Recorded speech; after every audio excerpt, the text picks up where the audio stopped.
कपूर जी की मुस्कुराहट के पीछे दर्द का समुंदर था। उन्हें अपना घर चलाने के लिए घर का सामान बेचना पड़ा था। 18 मार्च 1938 को शशि कपूर जी का जन्म हुआ। शशि कपूर जी जितने रोमांटिक पर्दे पर दिखे, उतना ही प्यार उन्होंने रियल लाइफ में अपनी पत्नी जेनिफर कैंडल से भी किया है। ये किस्सा उस दौर का है जब शशि कपूर जी को अपना घर चलाने के लिए घर के कई महंगे सामान तक बेचने पड़े थे। शशि कपूर जी को बलवीर राज कपूर के नाम से जाना जाता था।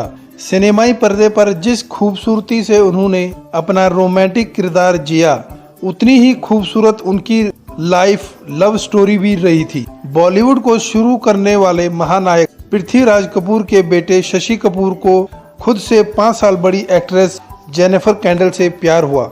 दरअसल जेनिफर अपने पिता के प्ले ग्रुप के साथ शामिल होकर भारत दौरे पर आई थी।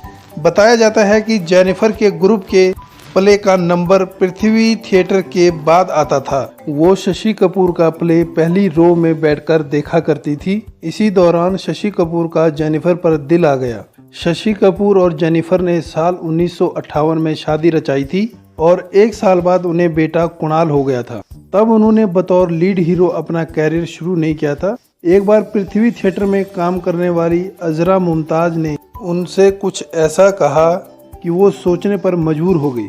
उन्होंने एक्टर से कहा था, अब जब तुम शादीशुदा हो, क्या तुम्हें जेनिफर की देखभाल करना नहीं सीखना चाहिए? शशि कपूर जी को उस दिन इस बात का एहसास हुआ। वो 21 साल के थे और अभी भी अपने माता पिता के साथ ही रह रहे थे। वो तब कुछ कमा नहीं रहे थे। इसके बाद उन्होंने ध्यान देना शुरू किया तो समझ आया कि जेनिफर ने अलमारी में रखे पिछले साल के ही कपड़े पहने हैं। उन्हें समझ आया कि लंबे समय से वो खाने पीने के लिए बाहर रेस्टोरेंट तक नहीं गए। आखिरकार शशि अगले दिन ही काम के लिए निकल पड़े। बताया जाता है कि वो सोहराब मोदी के पास चले गए और फिर काफी स्ट्रगल के बाद आखिरकार 1959 में बनी फिल्म गेस्ट हाउस में बतौर असिस्टेंट डायरेक्टर काम करने का मौका मिला। इस फिल्म में लीड एक्टर कोई और नहीं बल्कि उनके भाई राज कपूर ही थे।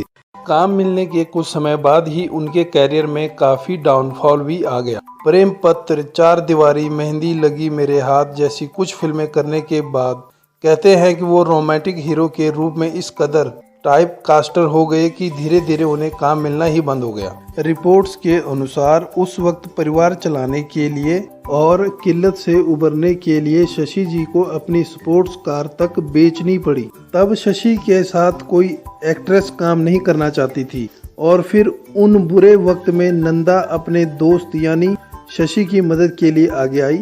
नंदा ने एक्टर के साथ जब जब फूल खिले में काम किया था और इसने कमाई भी अच्छी की। इसी फिल्म के साथ एक बार फिर से शशि कपूर के कैरियर ने उड़ान भरी। इसके बाद जिंदगी का सबसे मुश्किल वक्त साल 1982 आया, जब शशि जी को पता चला कि उनकी वाइफ को कोलन कैंसर है। इसके 2 साल बाद ही जेनिफर ने इस दुनिया को अलविदा कह दिया। कहते हैं कि पत्नी की मौत ने उन्हें पूरी तरह तोड़कर रख दिया। शशि जी कई घंटों तक अपने अपार्टमेंट में अकेले बैठे रहते थे। वाइफ के जाने पर वो डिप्रेशन में चले गए, जिससे फिर कभी उबर नहीं पाए।